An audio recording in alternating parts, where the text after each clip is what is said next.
موضوع الدرس فی اثبات المعاد سورۃ الواقعہ تفسیر ابن کثیر۔ الحمد للہ رب العالمین والصلاة والسلام علی اشرف الانبیاء وسید المرسلین سیدنا محمد وعلی آلہ واصحابہ اجمعین۔ اللہم صل علی سیدنا محمد وعلی آل سیدنا محمد كما صليت على إبراهيم وعلى آل إبراهيم في العالمين إنك حميد مجيد۔ أعوذ بالله من الشيطان الرجيم، بسم الله الرحمن الرحيم۔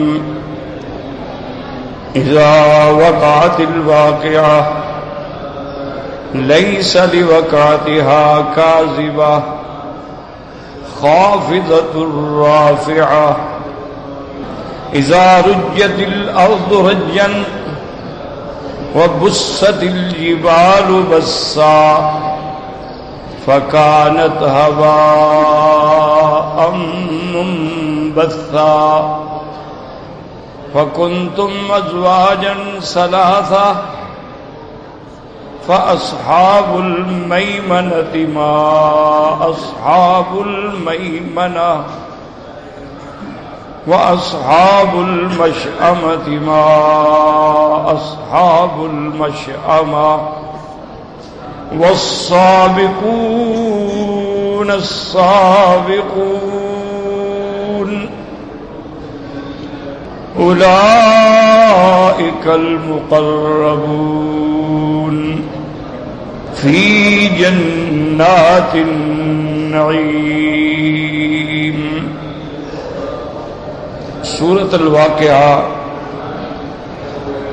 سور مکیہ میں سے ہے، اس میں 4 آیات جو ہیں اس آیات مدنیہ ہیں جو ہجرت کے بعد نازل ہوئیں۔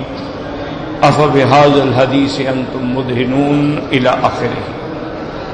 سورۃ الواقعہ میں اللہ تبارک و تعالی نے قیامت اور احوال محشر کے بارے میں ارشاد فرمایا۔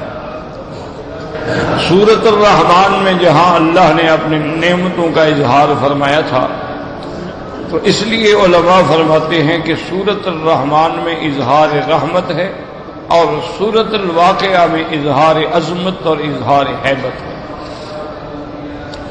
یہ سورۃ مبارک ایسی بابرکت سورت ہے کہ حضور صلی اللہ علیہ وسلم نے ارشاد فرمایا ہے، جو بندہ رات میں یعنی مغرب سے بعد لے کر ساری رات جب بھی اللہ موقع دے دے، اگر ایک دفعہ سورۃ الواقعہ تلاوت کر لے تو لم تصبہ الفاقۃ ابدا، اس کو انشاءاللہ اللہ تبارک و تعالی فاقہ سے، تنگ دستی سے اور محتاجی سے بچا لیتے ہیں، وہ کسی کا محتاج نہیں ہوتا۔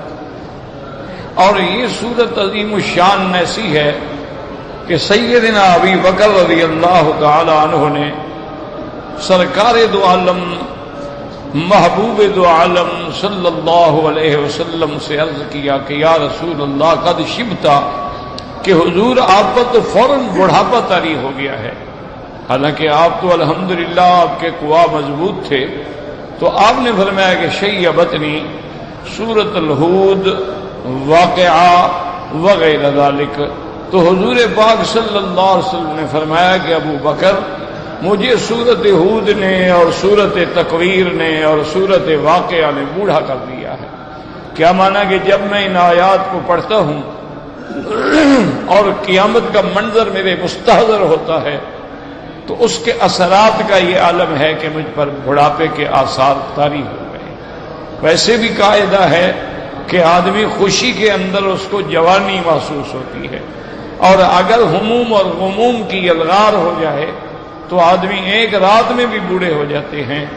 ایسے واقعات تاریخ میں گزرے ہیں کہ بعض لوگوں پر آلام و مصائب کے پہاڑ ٹوٹے تو ایک رات میں جب صبح اٹھے تو ان کے بال سفید ہو چکے تھے۔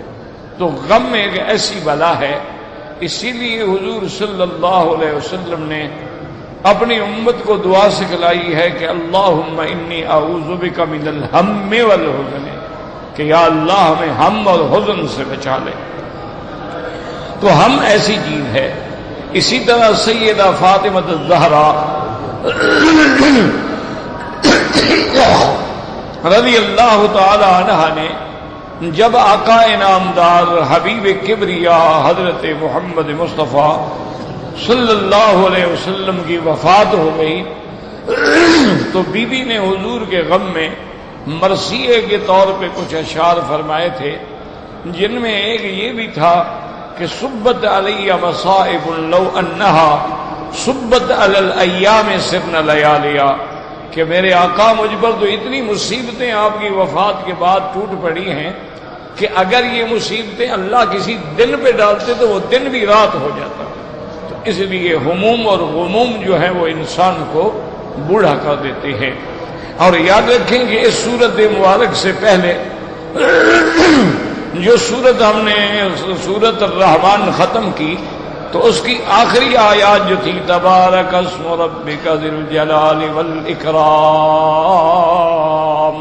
تو اب اس سورت کے اندر اللہ کا اظہار جلال بھی ہے اور اظہار اکرام بھی ہے کہ اللہ تبارک و تعالی مشرکین کو، کافرین کو، مفسدین کو سزائیں دیں گے اور اپنے مطیعین اور مومنین کو انعامات سے نوازیں گے. اب اللہ فرماتے ہیں اذا وقعت الواقعہ، جب ہو جائے ہو جانے والی یعنی قیامت. تو الواقعہ میں بھی لام کمال کے لیے ہے اور تے جو ہے مبالغے کے لیے ہے. اور علماء فرماتے ہیں اذا یہاں ظرفیہ ہے یعنی اذا وقعت الواقعہ. اور یاد رکھو کہ قیامت کے آنے سے پہلے سور پھونکے جائیں گے. تو بعض علماء فرماتے ہیں کہ 3 دفعہ نفخ ہوگا. ایک نفخ جو ہے وہ نفخہ فضا ہوگا، اور ایک نفخہ جو ہے وہ صاعقہ ہوگا، اور ایک نفخہ جو ہے وہ بعث کے لیے ہوگا. تو لیکن جمہور فرماتی ہیں کہ 2 نفخے ہیں، نفخۃ الصاعق و نفخۃ البعث. ایک نفخہ پھونکا جائے گا، ایک آیات میں آتا ہے فَفَزِعَ مَن فِي السَّمَاوَاتِ وَمَن فِي الْأَرْضِ، اور ایک آیت میں آتا ہے فَصَعِقَ مَن فِي السَّمَاوَاتِ وَمَن فِي الْأَرْضِ. تو علماء فرماتی ہیں کہ ابتدا فضا سے ہوگی اور انتہا صعق پہ ہوگی. ہر چیز جو ہے وہ ختم ہو جائے گی، ہر چیز جو ہے وہ فنا ہو جائے گی. اور وہ آیت مبارک جو آپ پڑھ چکے ہیں اس کا منظر ہوگا کل من علیہا فان وَيَبْقَى وَجْهُ رَبِّكَ ذُو الْجَلَالِ وَالْإِكْرَامِ. ہر چیز پہ فنا آ جائے گی. اور اس کے بعد یعنی عجیب عالم ہوگا کہ جب سورہ نفخ ثانی پھونکا جائے گا. یہ احوال نفخ ثانی کے بعد ہیں کہ اذا وقعت الواقعۃ لیس لوقعتها کاذبۃ. اب اس کے 2 معنی ہیں، یاد رکھو. بعض مفسرین فرماتے ہیں لیس لوقعتها کاذبۃ، اب اس کے ہونے کو کوئی جھٹلا نہیں سکے گا. دنیا میں تو کہتے تھے نا جی کہاں ہے جہنم اور کہاں ہے قیامت. یہ تو محض خیالات ہیں اور تخیلات ہیں. لیکن اس دن کون جھٹلائے جب سب کچھ سامنے آ جائے گا، جب آدمی میدان معاشر میں کھڑا ہوگا اور جہنم سامنے ہوگی. وَبُرِّزَتِ الْجَحِيمُ لِلْغَاوِينَ، جہنم ظاہر ہو جائے گی اور اللہ کے فرشتے کافروں کو مخاطب ہو کے فرمائیں گے هَذِهِ جَهَنَّمُ الَّتِي يُكَذِّبُ بِهَا الْمُجْرِمُونَ. یہ ہے وہ جہنم جس کا مجرم انکار کرتے تھے، تکذیب کرتے تھے، جھٹلاتے تھے. آج دیکھ لو کہ اللہ کے پیغمبر نے جو فرمایا تھا وہ حق ہے کہ نہیں ہے. اسی طرح اللہ تبارک و تعالی نے فرمایا ملائکہ ان سے کہیں گے أَفَسِحْرٌ هَذَا ام انتم لا تبصرون، کہ جہنم سامنے اچھی طرح دیکھ لو. یہ جادو تو نہیں، یہ جادو کی جہنم تو نہیں، جادو تو نہیں ہو گیا تمہاری آنکھوں پہ. اب کیا بات کر سکتے ہیں، جہنم تو سامنے. فَكَشَفْنَا عَنْكَ غِطَاءَكَ فَبَصَرُكَ الْيَوْمَ حَدِيدٌ. اللہ فرماتے ہیں اب سب پردے ہٹ جائیں گے، ہر چیز سامنے آ جائے گی۔ تو جب سامنے کوئی چیز آ جائے تو اس کا کون انکار کر سکتا ہے؟ اس لیے اللہ نے فرمایا کہ جب قیامت قائم ہو جائے گی، اب اس کے قائم ہونے کو کوئی تکذیب نہیں کر سکے گا، کوئی جھٹلا نہیں سکے گا۔ اور دوسرا ترجمہ علماء فرماتے ہیں اذا وقعت الواقعہ لیس لوقعتها کاذبۃ، یعنی کیا معنی؟ وہ فرماتے ہیں جب قیامت ہوگی کوئی نہیں قیامت کو ٹالنے والا کہ دفع کر سکے، روک سکے کہ قیامت نہ ہو۔ تو ایک ہے کہ کوئی جھٹلا نہیں سکے گا، اور ایک معنی یہ ہوا کہ کوئی اس کو ٹال نہیں سکے گا، وہ ہر حال میں ہو کے رہے گا۔ اور دونوں معنی ٹھیک ہیں۔ اذا وقعت الواقعۃ لیس لوقعتها کاذبۃ خافضۃ رافعۃ، نیچا کرنے والی، اونچا کرنے والی۔ کیا معنی؟ بعض علماء نے یہاں بھی یاد رکھو دو قول ہیں، خافضۃ رافعۃ، وہ دنیا میں بادشاہ، وہ دنیا میں فرائنا، وہ دنیا میں بڑے بڑے جبار، وہ دنیا میں بڑے بڑے متکبر جو زمین پہ اکڑتے تھے اور غریبوں پہ کچھ ان کی نظر بھی نہیں پڑتی تھی، آج اللہ ان اونچوں کو نیچا کر دے گا، اور جو دنیا میں غریب تھے، معذور تھے، محتاج تھے، آج اللہ ان کو اونچا کر دے گا۔ تو اس لیے یہ قیامت کی شان ہوگی کہ خافضۃ رافعۃ، وہ بڑے بڑوں کو نیچا دکھانے والی، اور مومنین مساکین کو اونچا کرنے والی۔ تو ایک قول یہ بیان کیا گیا۔ اور بعض علماء فرماتی ہیں کہ خافضۃ رافعۃ کا معنی یہ ہے کہ جب قیامت ہوگی تو آسمان پھٹ جائیں گے، زمینیں بدل جائیں گی، پہاڑ ریزہ ریزہ ہو جائیں گے، تو ایسا حال ہوگا کہ جو اوپر تھا وہ نیچے آ گیا، جو نیچے تھا وہ اوپر آ گیا۔ اب دیکھتے ہیں نا جب زلزلے آتے ہیں تو کیا عالم ہوتا ہے، اللہ معاف کرے، کہ جو چیزیں وہ پہاڑ کی چوٹیاں تھیں وہ نیچے آ گئیں، اور نیچے والے جو تھے وہ اوپر جا پڑے۔ تو اس لیے بھی اس کو کہا گیا کہ وہ احوال قیامت ایسے ہوں گے کہ جب ساری چیزیں جو ہے خلط ملط ہو جائیں گی، نیچے والے اوپر اور اوپر والے نیچے ہو جائیں گے۔ اس لیے فرمایا خافضۃ رافعۃ اذا رجت الارض رجا، اللہ فرماتی ہے کہ جب تھر تھرائے گی زمین، تھر تھرانا، زمین کانپ جائے گی، بدل جائے گی۔ جیسے دوسرے مقام بھی ہے فرمایا اذا زلزلت الارض، اذا زلزلت الارض زلزالها واخرجت الارض اثقالها۔ اور ایک مقام پہ اللہ فرماتے ہیں وَإِذَا الْأَرْضُ مُدَّتْ وَأَلْقَتْ مَا فِيهَا وَتَخَلَّتْ، یعنی زمین جو ہے اللہ فرماتے ہیں زلزلہ آ جائے گا اور زمین تھر تھر کر کے کانپے گی، اور اس کے بعد نتیجہ یہ ہوگا کہ جو اس کے اندر چھپا وہ بھی سارا باہر پھینک دے گی، کیونکہ زمینیں بھی پھٹ گئیں، آسمان بھی پھٹ گئے۔ اللہ تبارک و تعالی رحمت فرمائے کہ وہ کیا عالم ہو۔ اس لیے خدا بند قدوس میں بار بار ڈراتے ہیں کہ یا ایھا الناس اتقوا ربکم ان زلزلۃ الساعۃ شیء عظیم، کہ مسلمانوں، اے انسانوں، ڈرو اپنے رب سے، اپنے رب کی نعمتوں کا انکار نہ کرو، اپنے رب کی رحمتوں کے منکر نہ بنو۔ قیامت کا زلزلہ بہت بڑا زلزلہ ہوگا۔ یوم ترونها تذع كل مرضیۃ عما ارضعت، کہ جب وہ زلزلہ آئے گا تو آپ دیکھیں گے کہ دودھ پلانے والی عورت جو ہے اپنے بچوں کو پھینک دے گی، وَتَضَعُ كُلَّ ذَاتَ حَمْلٍ حَمْلَهَا، اور حاملہ عورتوں کے حمل گر جائیں گے، وَتَرَى النَّاسَ سُكَارَىٰ، اور لوگ ایسے ہوں گے جیسے نشے میں مدہوش ہو جائیں۔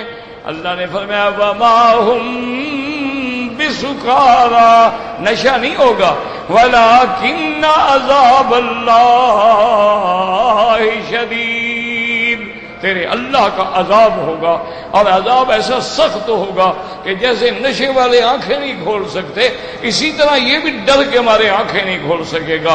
اچھا کسی کی کھلی ہے تو بند نہیں کر سکے گا، اور کسی کی آنکھیں بند ہیں تو کھول نہیں سکے گا، نظر بھر کے دیکھ نہیں سکے گا۔ وہ قیامت کا ایک ایسا حول ہوگا، کیوں ہر چیز اب دیکھیں نا، آسمان پھٹ رہے ہیں، چاند تارے گر رہے ہیں، اور سمندر بہکا دیے گئے ہیں، سمندروں کے نیچے سے آگ ظاہر کر دی گئی ہے۔ خود اندازہ لگائیں کہ کیا ہوگا۔ اس کے بعد زمینیں بدل دی جائیں گی، یوم تبدل الارض غیر الارض والسماوات وبرزوا للہ الواحد القہار۔ زمینیں بدل جائیں گی، آسمان بدل جائیں گے، اور ہر بندہ اپنے اللہ کے سامنے کھڑا ہوگا۔ نہ پہاڑ ہے، نہ آڑ ہے، نہ درخت ہے، کس چیز کے نیچے پناہ پکڑے؟ بالکل اب میدان میں کھڑا ہے، نہ بھاگنے کی کوئی جگہ ہے، اور نہ طاقت ہے کہ اللہ کے عذاب سے بھاگ سکے۔ اسی لیے اللہ فرمائیں گے نا کہ یا معشر الجن والانس ان استطعتم ان تنفذوا من اقطار السماوات والارض فانفذوا لا تنفذون الا بسلطان۔ اللہ فرمائیں گے اے جن و انس، بھاگ سکتے ہو تو بھاگ جاؤ، نکل جاؤ میرے عذاب سے، نکل جاؤ میرے ملک سے، کہاں بھاگ سکتے ہو؟ تو اس لیے اللہ نے یہاں فرمایا ہے اذا رجت الارض رجا، جب زمین میں زلزلہ آ جائے گا، تھر تھرا جائے گی، وبست الجبال بسن، اور پہاڑ ریزہ ریزہ ہو جائے گا۔ اب دیکھیں نا پہاڑ کتنے مضبوط کھڑے ہیں، اور ایسے ریزہ ریزہ ہوں گے، یہ پہلے ریزہ ریزہ ٹکڑے ٹکڑے ہوں گے، ٹکڑے ٹکڑے ہونے کے بعد یہ بالکل مٹی ہو جائیں گے، مٹی ہونے کے بعد غبار بن جائیں گے، غبار بن جانے کے بعد اڑ جائیں گے۔ اس کی حیثیت ایسی ہوگی جیسے آپ دیکھتے ہیں نا روشن دان سے روشنی آ رہی ہو تو آپ کو معلوم ہوتا ہے کہ کوئی مٹی ہے، کوئی غبار ہے۔ اللہ نے کانت ہبا منبثا، یہ ایسے ہو جائیں گے جیسے کنویں کا ایک غبار آتا ہوا نظر آتا ہے۔ اتنے سخت پہاڑ جو ہے وہ بالکل، اور دوسری جگہ قرآن کہتے کل اہن المنفوش، یہ ایسے ہو جائیں گے جیسے تم کپاس کو یا اون کو دھنتے ہو نا اور اڑتی ہے ریزہ ریزہ ہو کر، اسی طرح پہاڑ اڑ جائیں گے۔ اذا رجت الارض رجا وبست الجبال بسا فكانت هباء منبثا، غبار بن گئے۔ وکنتم ازواجا ثلاثا، اللہ نے فرمایا اب تمام مخلوق جو ہے وہ تین قسمیں میں بٹ جائے گی، اس کی تین یعنی جماعتیں بن جائیں گی۔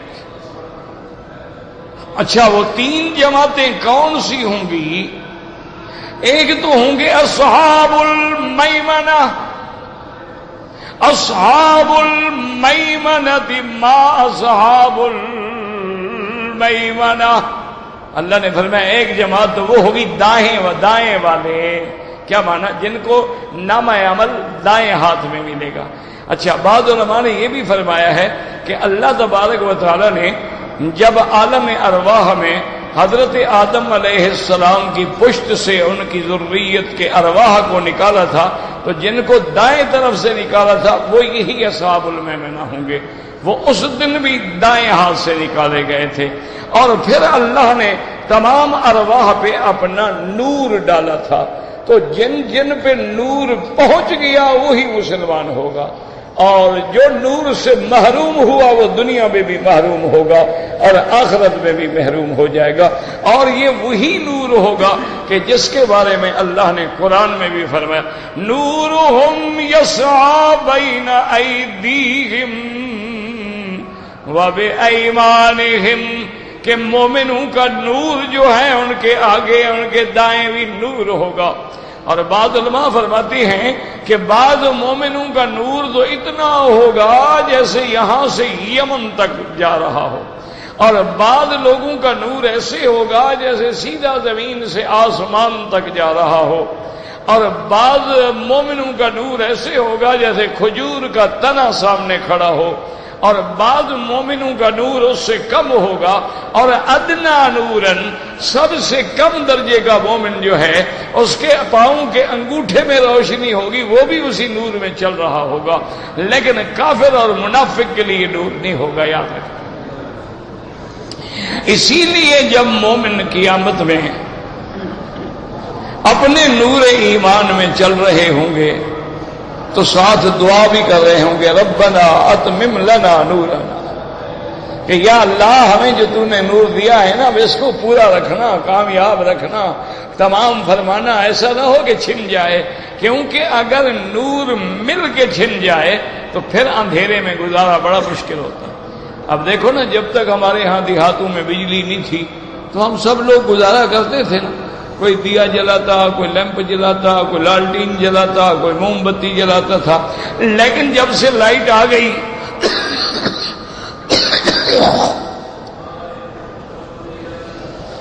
اب ذرا لوڈ شیڈنگ ہو تو آدمی تڑپ جاتا ہے کہ بھئی اب اندھیرے میں کہاں ٹھوکریں کھائے۔ تو اس لیے ہمیشہ یاد رکھیں کہ نور ایمان اور قیامت میں وہ حقیقت نور ہوگا، اسی کی روشنی میں مومن چل رہے ہوں گے۔ اچھا، قرآن نے لا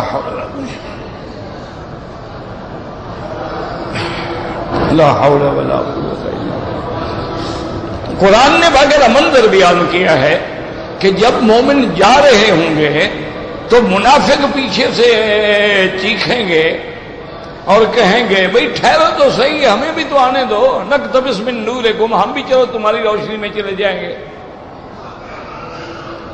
دیکھو ہم دنیا میں تمہارے ساتھ تھے۔ تو اللہ کے حکم سے مومن ان کو جواب دیں گے کہ لرجعوا وراءکم فالتمسوا نورا، وہ کہیں گے پھر تم بھی دنیا میں لوٹ جاؤ، اچھے عمل کرو تو لے آؤ نور۔ تو اب جناب وہ کہاں سے نور لے آئیں؟ تو اس لیے یاد رکھیں کہ اس دن 3 گروہ بن جائیں گے۔ ایک گروہ ہوگا اصحاب الیمین یا اصحاب المیمنہ، داہنے ہاتھ والے، وہ آدم علیہ السلام کے بھی داہنی طرف سے نکالے گئے تھے، اور قیامت میں بھی اللہ ان کو عرش کے داہنی جانب رکھیں گے، اور نامہ اعمال بھی ان کو داہنی ہاتھ میں دیے جائیں گے۔ تو اس لیے ان کا لقب جو ہے وہ ہے اصحاب المیمنہ، وہ دائیں والے۔ اچھا، میمنہ کا لفظ جو ہے یاد رکھو یہ یمن سے بھی ہے کہ وہ برکتوں والے، وہ رحمتوں والے جن کے داہنے ہاتھ میں نامہ عمل ملے گا۔ اور اس کا بھی اللہ نے قرآن میں باقاعدہ منظر بیان کیا ہے۔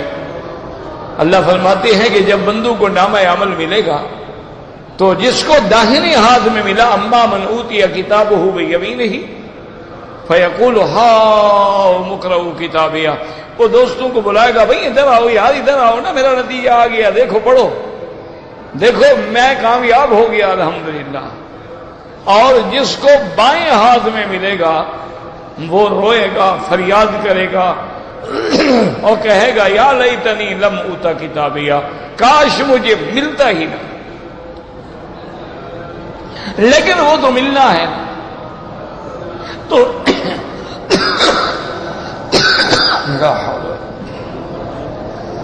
استغفر اللہ استغفر اللہ۔ تو اب دائیں ہاتھ والے ہو گئے مومنین، ان کے مقابلے پہ جن کو بائیں ہاتھ میں ملے گا وہ ہوں گے کافر، مشرک، وہ جن کی موت کفر پہ آئی ہو، یاد رکھو، یعنی یہودی ہو کے مر گیا، نصرانی ہو کے مر گیا، وثنی ہو کے مر گیا،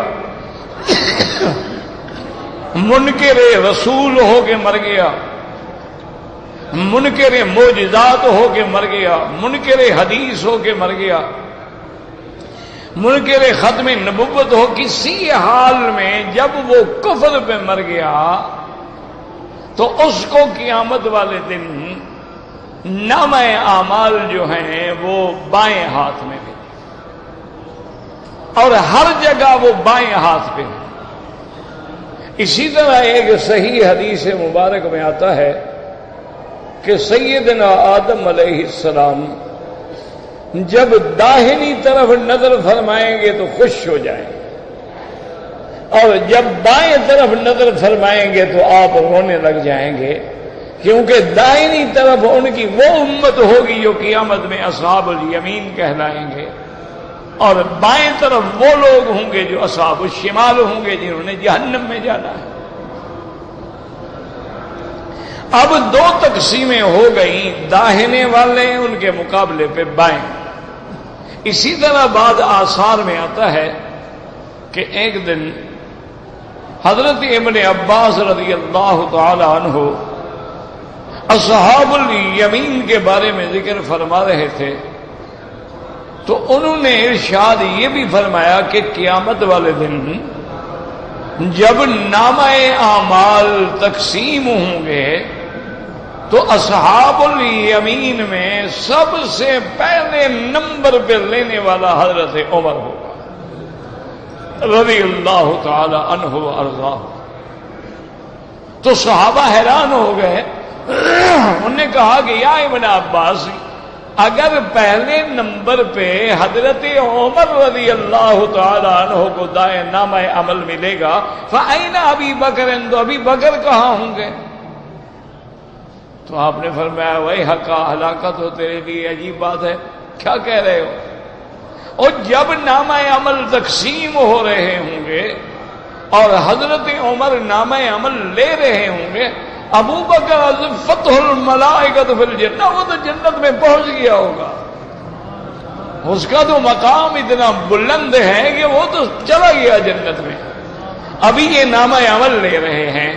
تو بہرحال اس میں کوئی شک نہیں کہ ابو بکر رضی اللہ تعالی عنہ افضل بعد رسول اللہ صلی اللہ علیہ وسلم، حضور کے بعد پوری امت میں افضل الخلائق جو ہیں وہ سیدنا ابو بکر ہیں، ان کے بعد سیدنا عمر ہیں، ان کے بعد سیدنا عثمان ہیں، ان کے بعد سیدنا علی ہیں رضوان اللہ تعالی علیہم اجمعین، پھر اہل بیت ہیں، عشرہ مبشرہ ہیں، اصحاب حدیبیہ ہیں، اصحاب بدر ہیں رضوان اللہ علیہم اجمعین۔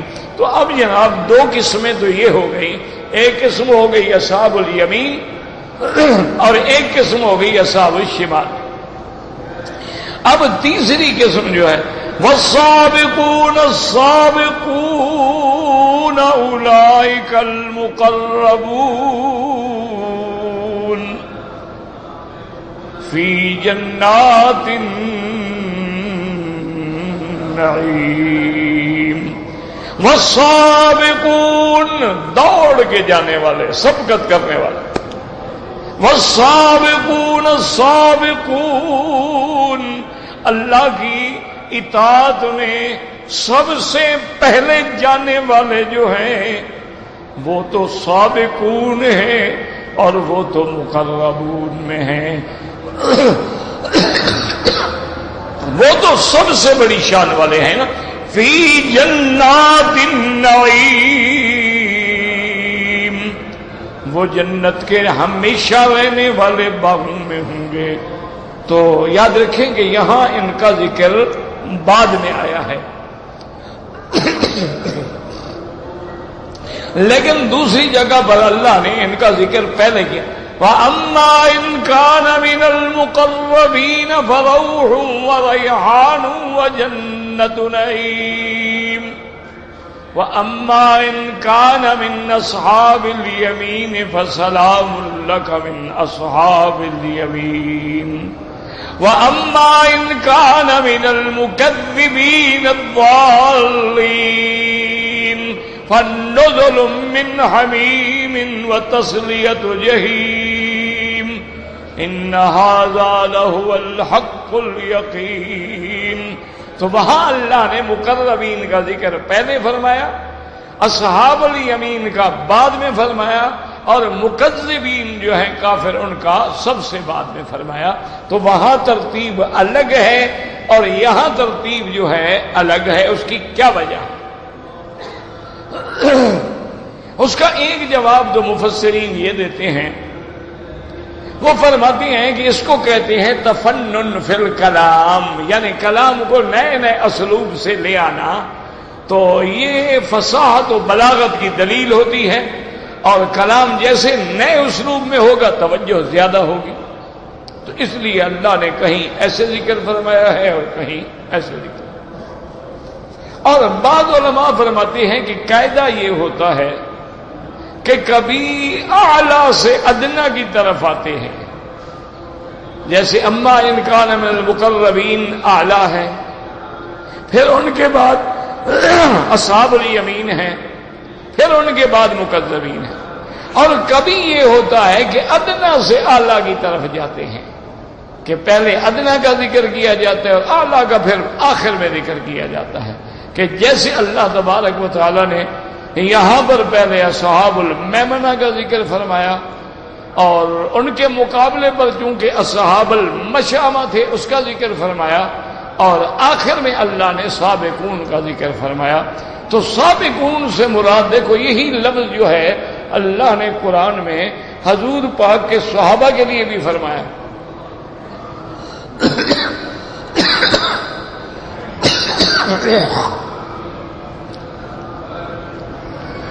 اللہ فرماتے ہیں والسابقون الاولون من المہاجرین والانصار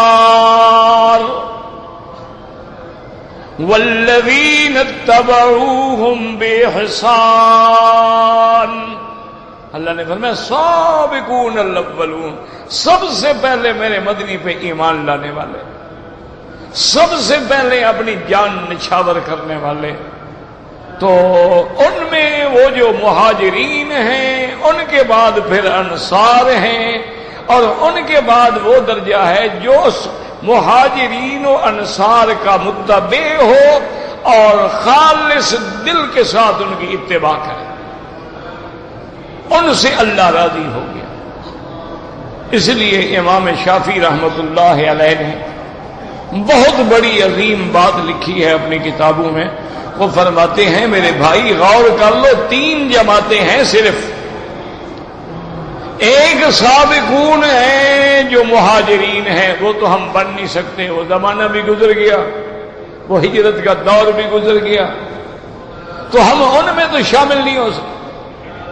اب دوسری جماعت ہے انصار، انصار مدینہ، جنہوں نے مہاجرین کو گلے لگایا، بھائی بنایا، اپنا سب کچھ ان پہ قربان کیا. تو امام شافعی فرماتے ہیں کہ بھائی ہم اس میں بھی نہیں آ سکتے، وہ بھی گزر گئے. مہاجرین کا زمانہ بھی گزر گیا، انصار کا زمانہ بھی گزر گیا. اب نہ تو ہم مہاجرین میں شامل ہو سکتے ہیں نہ انصار میں شامل ہو سکتے ہیں. تو فرمایا صرف اب ایک تیسری جماعت ہے والذین اتبعوہم، اور جو ان دونوں کی اتباع کرے. بس یہ ایک جماعت ہے جس میں ہم شامل ہو سکتے ہیں. اگر تم اس میں شامل نہ ہوئے تو پھر سمجھ لو کہ اللہ نے تمہیں ایمان کی دولت سے محروم کر دیا ہے. چونکہ اللہ کی رضا کی شرط یہ ہے کہ یہ مہاجرین، انصار اور متبعین رضی اللہ عنہم، اللہ ان سے راضی ہو گیا. تو مہاجرین تو ہم بن نہیں سکتے، انصار ہم بن نہیں سکتے. اب ایک ہی جماعت بچ گئی جو مہاجرین و انصار کی اتباع کرنے والی ہے. تو اگر جو ان سے اتباع نہ کریں، جو ان سے بغض رکھیں، جو صحابہ سے عداوت رکھیں، جو صحابہ کو سب کریں، جو صحابہ پہ تبرہ کریں، جو صحابہ پہ الزام لگائے، تو پھر اندازہ خود کر لو کہ وہ کس قسم میں ہوں گے. وہ اللہ کی رضا سے تو نکل گئے، اور جو اللہ کی رضا سے نکل گیا وہ پھر کافروں کا حصہ بن گیا. تو اس لیے امام شافعی رحمت اللہ علیہ فرماتے تھے کہ مسلمان ہونے کی اور ایمان والا ہونے کی دلیل یہ ہے کہ وہ ان 3 جماعتوں سے باہر نہ نکلے. اگر ان 3 میں سے نکل گیا تو بات ختم.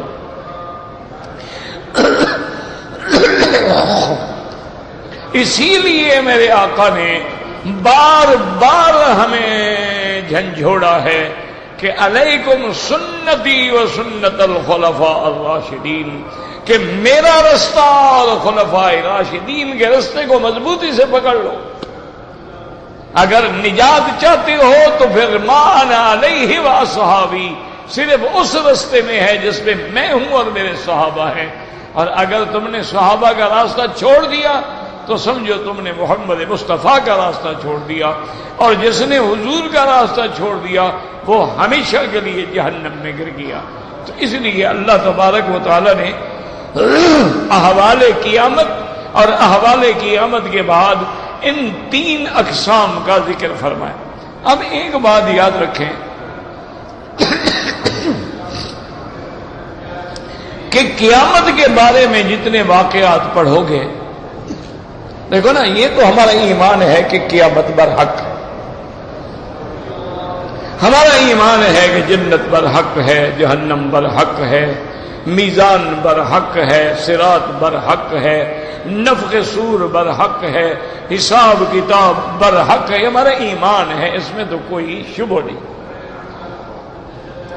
لیکن یاد رکھو کہ قیامت اور اس کے احوال کا ماننا جو ہے وہ بڑا مشکل ہے۔ اسی لیے جو لوگ عقل میں عقلی انداز میں سمجھنے کی کوشش کرتے ہیں وہ ہمیشہ ٹھوکریں کھاتے ہیں، کیونکہ بظاہر تو یہ بات سمجھ نہیں آتی نا۔ اب دیکھو نا جی، ایک آدمی مر گیا، ہم نے اس کو قبر میں دفن کر دیا، قبر کو ہم نے مٹی ڈال کے بند کر دیا۔ اب ہمیں حدیث مبارک یہ کہتی ہے اس میں فرشتے آئیں گے، منکر نکیر آئیں گے، سوال جواب کریں گے، کامیاب ہوگا تو راحت ہوگی، ناکام ہوگا تو سزا ہوگی۔ تو عقل میں تو یہ باتیں نہیں آتی نا کہ فرشتے کیسے آئیں گے، کہاں سے آئیں گے، کیسے داخل ہوں گے۔ قبر تو ہم نے بند کر دی ہے۔ اچھا، اور کسی بڑے آدمی کی قبر ہو، ہاں تو باقاعدہ سیمنٹ لگا دیتے ہیں، پتھر لگا دیتے ہیں۔ غریب کی تو چلو مٹی والی ہوئی، لیکن بڑے لوگوں کی تو خاص طور پہ ٹھیک ٹھاک بند ہے نا، اور پیسے بھی ان کو وہ لکڑی کے تابوت بنا کے اس میں بند کر دیتے ہیں۔ حالانکہ عذر ہو تو الگ بات ہے، ورنہ شریعت میں جائز نہیں ہے کہ کسی کو تابوت میں دفن کیا جائے۔ ہاں، ایک عذر ہوتا ہے، حادثہ ہو گیا، ٹکڑے ہو گئے، ٹکڑے اکٹھے کر کے رکھے گئے، اب اس کو کہاں رکھیں؟ تو ایک مجبوری ہے۔ یا کسی دوسرے ملک میں موت ہو گئی، اس کو وطن لایا جا رہا ہے، تو اس کے لیے جب تک وہ ایئر ٹائٹ باکس نہیں بنے گا تو لاش تو آ نہیں سکتی، اس کی تو میت خراب ہو جائے گی۔ اس لیے پھر وہ ایئر ٹائٹ قسم کا جو ہے اس کا وہ تابوت بنا دیتے ہیں، اس میں بند کر دیتے ہیں۔ اور جو پیسے والے لوگ ہیں وہ چہرے والی جگہ پہ شیشہ لگوا لیتے ہیں تاکہ چہرہ بھی دیکھا جا سکے۔ ورنہ بغیر عذر کے تابوت کے اندر بند کرنا جو ہے یہ خلاف سنت ہے۔ نہ صحابہ کے لیے کبھی تابوت بنائے گئے، نہ کسی انبیاء کے لیے بنائے گئے، اور نہ امام الانبیاء کے لیے بنائے۔ تو آپ سے پھر کون بڑا ہو سکتا؟ تو اس لیے ایک بات جو ہے وہ یہ سمجھ لیں۔ تو اب یہ باتیں عقل میں نہیں آتی ہیں۔ اب حدیث مبارک میں آتا ہے کہ جب مومن کو اللہ قبر میں لے جاتے ہیں اور امتحان میں وہ کامیاب ہو جاتا ہے تو 70 ہاتھ کے قریب اس کی قبر جو ہے وہ کھل جاتی ہے۔ اب یہ حدیث ہے، اور باقاعدہ 70 ذراعا 70 ہاتھ کا ذکر ہے۔ اب عقل میں تو یہ بات نہیں آتی نا جی کہ دیکھیں نا، ہم نے یہاں ایک آدمی کو دفن کیا، یہاں مرد ہے یہاں عورت ہے، تو قبر جب کھلے گی تو کیا ہوگا؟ یعنی یہ اس کی قبر میں چلا جائے گا، اس کی قبر میں آ جائے گی۔ تو یہ باتیں عقل میں نہیں آتی۔ اسی وجہ سے لوگ جو ہیں، اللہ معاف کرے، وہ قیامت کے منکر ہو کے کافر ہو گئے، اور بعض علماء جو ہیں حتیٰ کہ بڑے بڑے عالم علم والے پہاڑ علم کے وہ عذاب قبر کے منکر ہو گئے. حالانکہ عذاب القبر جو ہے یعنی امام احمد بن حنبل رحمۃ اللہ علیہ نے لکھا ہے کہ عذاب القبر حق، کہ تمام ائمہ اربع چار ائمہ کا اتفاق ہے کہ عذاب قبر حق ہے. لا ينکرها الا ضال او مضل، اس کا انکار وہی کرے گا جو خود گمراہ ہے اور لوگوں کو بھی گمراہ کر رہا ہے. عذاب قبر حق ہے. تو اس لیے یاد رکھو یہ باتیں عقل میں نہیں آتی. اس لیے بزرگ فرماتے ہیں کہ یاد رکھو عقل ایک نور ہے، لیکن ایک نور سے مسئلہ حل نہیں ہوتا. اگر رات اندھیری ہے، تیری آنکھیں ہیں لیکن تو نہیں دیکھ سکتا. ایک نور تو ہے لیکن آگے نور نہیں ہے. اچھا دن میں نور ہے لیکن بندہ اندھا ہے، وہ بھی نہیں دیکھ سکتا چونکہ ایک نور ہے اور دوسرا نور نہیں. اسی طرح سمجھ لو کہ جتنے قرآن و حدیث کے مسائل ہیں اس کے لیے عقل بھی ہو اور نور ایمان بھی ہو. اگر ایمان والا نور نہیں ہوگا تو یہ مسئلے بھی سمجھ نہیں آئے. کیونکہ عقل نہ ہو تو پھر تو اس پہ شریعت ہی نہیں ہے نا. اگر کوئی مجنون ہے، پاگل ہے، اس پہ تو شریعت کے احکام ہی نہیں ہوتے. عقل تو ہے لیکن نور ایمان نہیں، تو ان کو بھی مسئلے سمجھ نہیں آ سکتے. عقل بھی ہو نور ایمان بھی ہو تو پھر دیکھیں نا کہ جب ابو جہل نے سیدنا ابی بکر رضی اللہ عنہ سے کہا کہ آپ کے صاحب نے فرمایا ایک رات میں آسمانوں پہ گئے اور سیر فرمائی واپس آ گئے، یہ ہو سکتا ہے؟ ابو بکر صدیق نے آگے بحث نہیں کی ہو سکتا ہے نہیں ہو سکتا ہے. انہوں نے کہا ایک بات بتاؤ، جو کہہ رہے ہو یہ بات میرے آقا نے رحمت دو عالم نے فرمائی ہے؟ انہوں نے کہا ابھی میں سن کے. انہوں نے کہا صدق رسول اللہ. انہوں نے کہا عجیب بات ہے بھائی، تم نے جا کے حضور سے پوچھا تو ہوتا نا. انہوں نے کہا ابو جہل جب ہم جبریل کے آنے جانے کے قائل ہیں تو نبی پاک چلے گئے تو کون سی مشکل ہو گئی؟ تو اس لیے اب نور ایمان آ گیا تو مسئلہ سمجھنے میں دیر ہی نہیں لگی.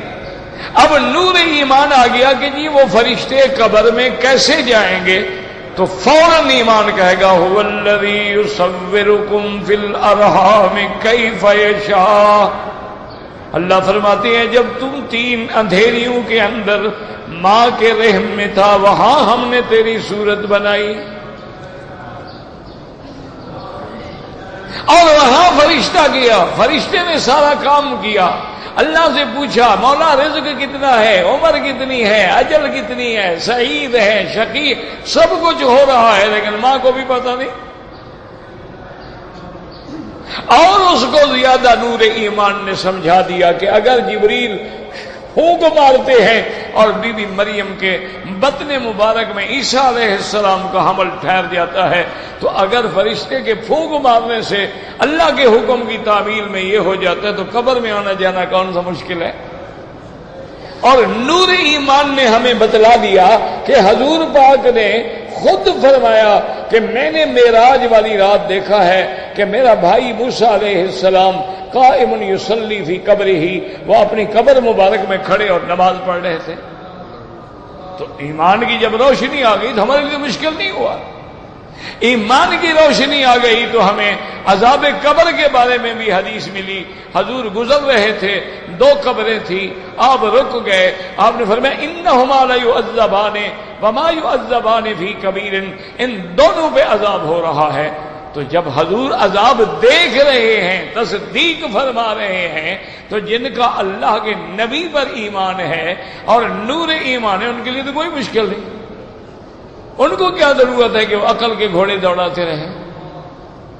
اچھا اس کے علاوہ علماء نے فرمایا کہ یاد رکھو کہ ایک آدمی رات کو سویا ہوا ہے نیند میں، خواب میں دیکھتا ہے کہ ایک بہت بڑا محل ہے، باغات ہیں، نہریں ہیں، اور میں جناب ان محلات میں بیٹھا ہوں اور سیر کر رہا ہوں. حالانکہ وہ اتنے چھوٹے سے کمرے میں سویا ہوا ہے، اس میں یہ سارے محل کہاں سے آ گئے؟ تو اگر اللہ اسے خواب میں ایسے محلات کا نظارہ دکھلا سکتے ہیں تو وہ قبر میں بھی دکھلا سکتے ہیں، ان کے لیے کیا مشکل ہے؟ تو اس لیے ہمیشہ یاد رکھیں، اس لیے قرآن کہتا ہے ان فی ذلک لذکری لمن کان لہ قلب او القی السمع وهو شہید، کہ قرآن تو ہدایت ہے لیکن اس کے لیے ہے جو دل سے بھی اور کانوں سے بھی قلب و قالب کی طرف سے صحیح معنی میں متوجہ ہو کے قرآن کو سنے گا تو اس کے لیے پھر کوئی مشکل نہیں ہوگی۔ تو اس لیے اللہ تبارک و تعالی نے 3 قسمیں بیان فرمائی ہیں۔ دعا کریں اللہم اجعلنا من عبادک الصالحین وتوفنا مع الابرار یا عزیز یا غفار یا ارحم الراحمین۔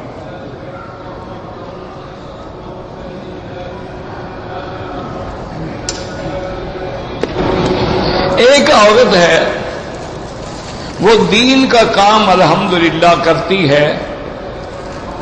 بہت ساری عورتیں ماشاءاللہ دین کے لیے بھی محنت کر رہی ہیں، دعوت کر رہی ہیں، گھروں میں جا کے دوسری بچیوں کو قرآن سمجھاتی ہیں، دین سمجھاتی ہیں، تبلیغ کرتی ہیں، بڑی اچھی بات ہے۔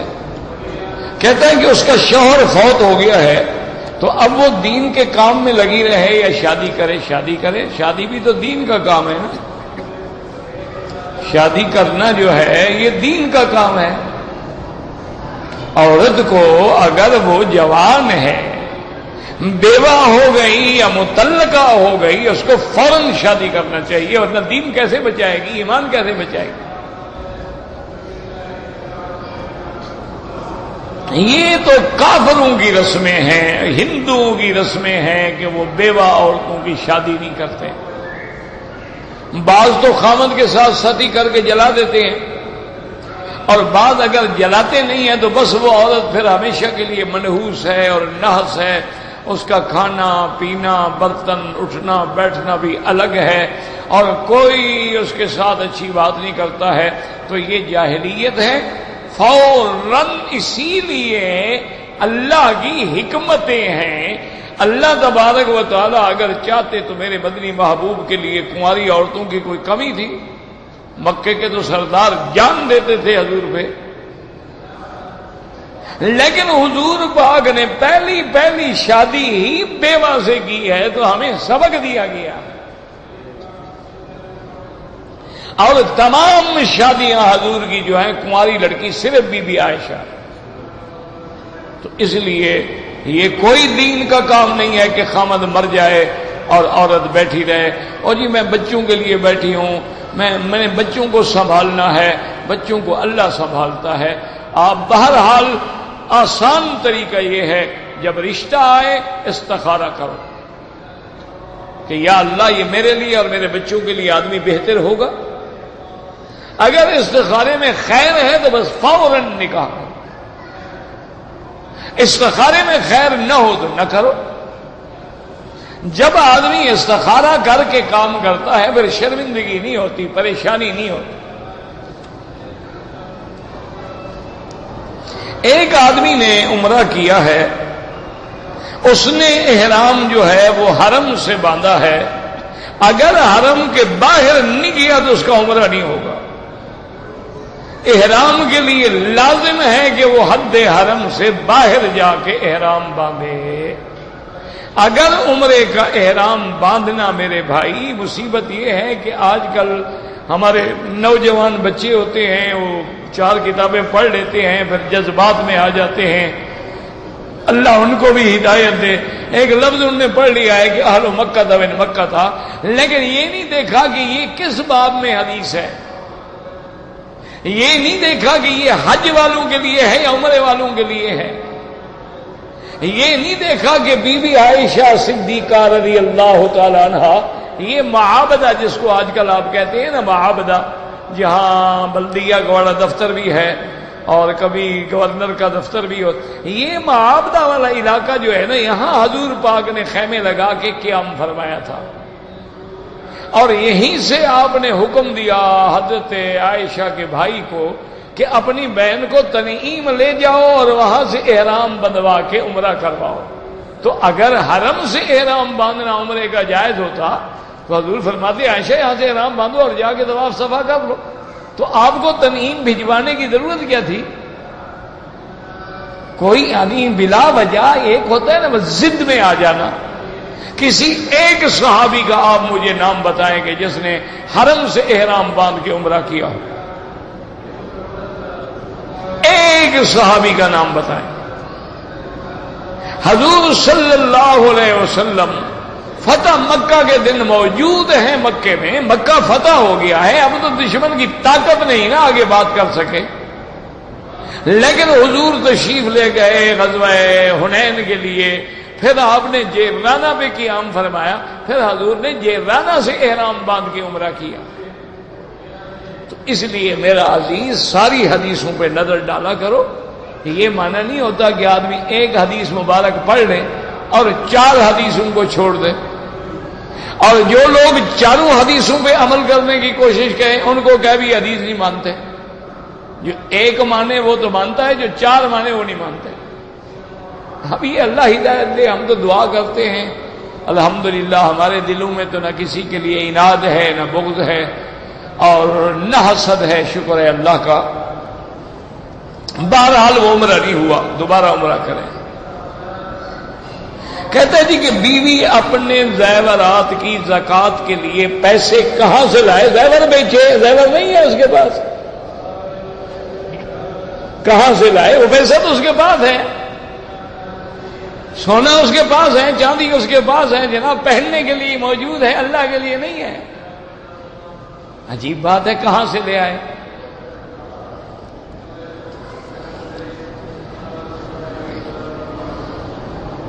کہتے جی کہ طواف کے دوران میں کوئی آدمی قرآن شریف لے کے پڑھتا رہے. میرا بھائی جائز ہے، لیکن یاد رکھو یہ اگر ایسا قرآن پڑھنے کا زیادہ ثواب ہوتا تو میرا مدنی محبوب پڑھتا. حضور پاک نے تو طواف میں قرآن نہیں پڑھا، آپ نے تو سبحان اللہ والحمدللہ لا الہ الا اللہ اکبر وللہ الحمد پڑھا ہے. تو معلوم یہ ہوا کہ طواف میں اللہ کا ذکر اور تسبیح اور تحمید جو ہے وہ افضل ہے. ویسے کوئی قرآن پڑھے تو جائز ہے، کوئی منع نہیں.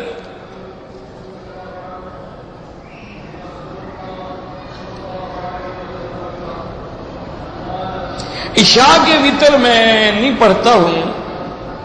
صبح کو 5 بجے اٹھنے کے بعد جو ہے میں 4 رکعت پڑھ کے، یعنی 8 رکعت تو آپ کی ہو گئی نا جی تہجد، اور 1 رکعت وتر پڑھتا ہوں، ٹھیک ہے.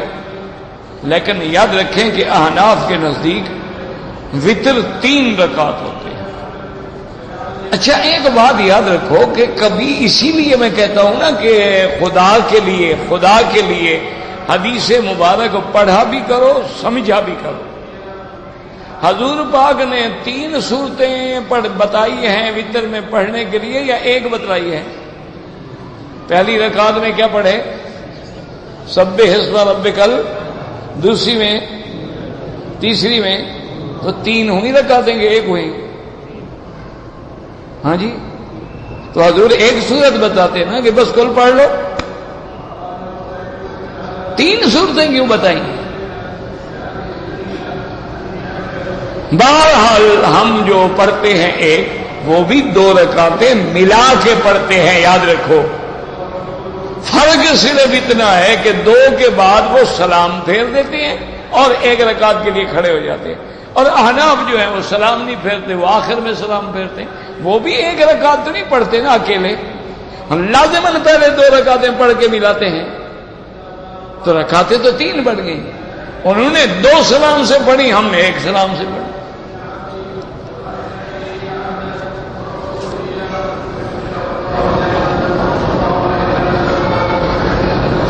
بہرحال 2 رکعت مقام ابراہیم پہ واجب الطواف پڑھنا افضل ہے.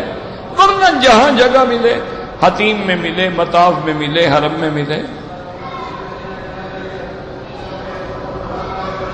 ہم طائف گئے تھے، جدہ سے طائف گئے. پھر طائف سے ہم جدہ گئے لیکن حرم سے گزر کے گئے، کوئی بات نہیں، کوئی جرمانہ نہیں۔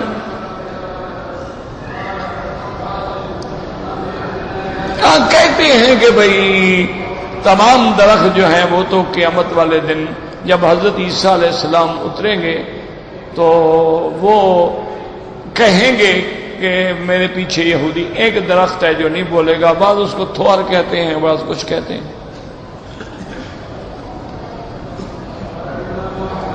کہتے جی قیامت والے دن لوگ عرش کے سائے میں ہوں گے، تو اس کا معنی یہ ضروری تو نہیں کہ سورج بھی ہوگا، سورج کوئی عرش سے اوپر نہیں ہو سکتا ہے۔ معنی جیسے دنیا میں بھی تم کہتے ہو نا جی ہم تو جی فلاں آدمی کے سائے میں ہیں، تو عرش کا بھی ایک سایہ ہے نا، اللہ کی اس کی رحمت ہے، یہ معنی تو نہیں ہوتا سورج سے سایہ ہو۔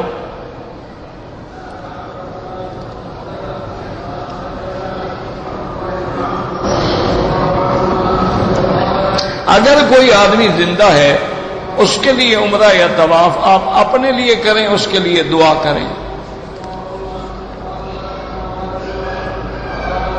کہتے ہیں جی کہ شلوار اگر ٹخنوں کے نیچے ہو تو بالکل حرام ہے، میری ہو کسی کی ہو، اللہ ہدایت دے۔ میری والدہ بیمار ہیں، اگر میں ان کی طرف سے حج بدل کروں بالکل کر سکتے ہیں۔ مکھیاں مارنی جائز ہیں، بالکل مارنی جائز ہے۔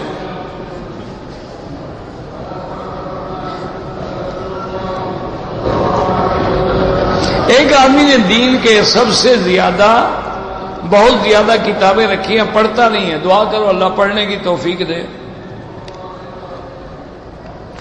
اگر نمازیں زیادہ قضا ہو گئی ہیں سب سے پہلے توبہ کرو، اللہ توبہ سے گناہ معاف فرما دے، اور اس کے بعد پھر یہ ہے کہ قضا نفلیں نہ پڑھا کرو، ہر نماز کے ساتھ ایک ایک دو قضا پڑھ لی۔